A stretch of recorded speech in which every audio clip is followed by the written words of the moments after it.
राम राम। वैदिक ज्योतिष में कुंडली के योग, दशा और गोचर का बहुत ज्यादा महत्व होता है। कुंडली के योग संकेत देते हैं जीवन की विभिन्न घटनाओं के बारे में, और वह घटनाएं कब घटेंगी यह दशा और गोचर को मिलाकर समझा जाता है। इसलिए गोचर का भी वैदिक ज्योतिष में विशेष महत्व होता है। विशेषकर जो ग्रह लंबी अवधि तक एक ही राशि में रहते हैं, जैसे बृहस्पति, शनि, राहु, केतु, उनके गोचर का बहुत ज्यादा महत्व होता है। 29 मार्च 2025 को शनिदेव अपनी मूल त्रिकोण राशि कुंभ से निकलकर मीन राशि में प्रवेश करने जा रहे हैं। 23 फरवरी 2028 तक शनि मीन राशि में ही गोचर करेंगे। इस वीडियो में हम बात करेंगे कि मीन राशि में शनिदेव के गोचर का वृश्चिक राशि वालों पर क्या प्रभाव पड़ेगा। मीन राशि में शनिदेव के गोचर को अगर हम समझें तो मीन राशि एक जल तत्व की सौम्य राशि है, इसलिए मीन राशि का संबंध कल्पना शक्ति, सपने देखना इनसे होता है। Sign of imagination and dreams इसको कहा जाता है। अध्यात्म, अवचेतन मन में झांकना, हीलिंग पावर्स, एकांत स्थान, विदेशी स्थान, इनका संबंध भी मीन राशि से होता है। राशि चक्र की अंतिम राशि है। काल पुरुष के जन्मांक में मीन राशि 12वें भाव में आती है, इसलिए 12वें भाव के गुण भी मीन राशि से जुड़े हुए होते हैं। शनिदेव कर्म फलदाता हैं। आप मेहनत कितनी करेंगे व मेहनत का फल कितना मिलेगा यह शनि निर्धारित करते हैं। शनिदेव चाहते हैं कि अनुशासन में रहकर लगातार मेहनत करनी चाहिए। शनिदेव रोजगार, सीमाएं, नौकरी, विलंब, रुकावटें, आलस्य, नियम व कानून, इन सब के कारक होते हैं।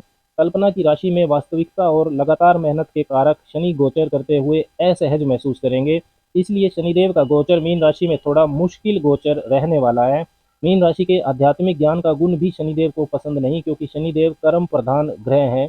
काल पुरुष के जन्मांक में 10वें और 11वें भाव के स्वामी है, कर्म और उसके फल के लिए जिम्मेदार होते हैं। इसलिए मीन राशि में शनि का गोचर कल्पना शक्ति में रुकावटें बढ़ाएगा तथा डर व चिंता को भी बढ़ाएगा। यह गोचर सिर्फ सपने देखना, उन पर काम नहीं करने वाले लोगों के लिए अशुभ होगा। वृश्चिक राशि वालों के लिए बात करें तो वृश्चिक राशि वालों के लिए शनिदेव तीसरे और चतुर्थ भाव के स्वामी होते हैं तथा 29 मार्च 2025 को शनिदेव आपके पंचम भाव में मीन राशि में प्रवेश करेंगे, जहां से वे अपनी तीसरी, सातवीं और 10वीं दृष्टियों से आपके सप्तम भाव, 11वें भाव व दूसरे भाव को प्रभावित करेंगे। तीसरा भाव आपके साहस पराक्रम की जानकारी देता है। आपकी संवाद अक्षमता, योजना अक्षमता, छोटे भाई बहन, छोटी दूरी की यात्राएं, इन सबको तीसरे भाव से देखा जाता है। तथा चतुर्थ भाव से माता सुख, प्रॉपर्टी, जमीन, वाहन सुख, मानसिक शांति, घर, घर का माहौल, इन सबको देखा जाता है। पंचम भाव से आपकी बुद्धि, बुद्धिमता, संतान पक्ष, शिक्षा पक्ष, प्रेम संबंध, आपकी स्पेकुलेशंस, इन सब को देखा जाता है। इस गोचर से वृश्चिक राशि वालों के लिए एक अच्छी बात यह हो रही है कि आपकी राशि से चतुर्थ भाव में चल रहे शनिदेव के नकारात्मक प्रभाव अब खत्म होंगे। शनिदेव की कंटक ढैया जो आपको चल रही थी, जिसकी वजह से शारीरिक व कैरियर से संबंधित और आर्थिक परेशानियां आपको हो रही थी, वो तकलीफें अब दूर होंगी। मन का वहम, डर खत्म होगा। वैसे वृश्चिक राशि वालों के लिए शनिदेव अशुभ ग्रह होते हैं। आपकी राशि के स्वामी मंगल के वह शत्रु भी हैं।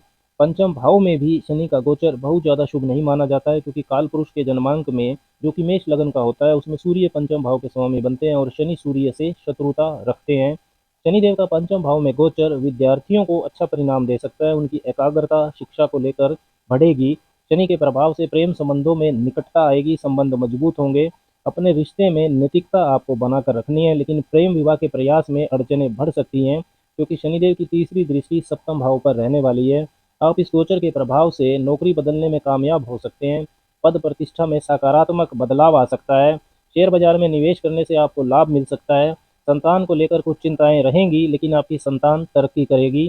तीसरे भाव के स्वामी होकर शनिदेव पंचम भाव में गोचर करेंगे तो आप अपनी योजना क्षमता को अपनी बुद्धि के इस्तेमाल से अच्छा कर सकते हैं। लंबे समय की अच्छी योजनाएं बना सकते हैं, जिससे आपके लिए गए निर्णय भविष्य में सही साबित हो सकते हैं।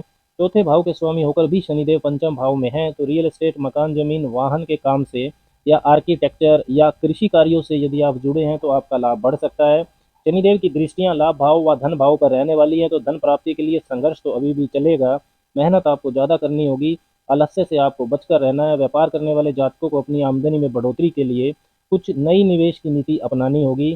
धन की बचत करने के लिए जितना ज़्यादा आप प्रयास करेंगे, उतना ही आपको आर्थिक सफलता मिलेगी।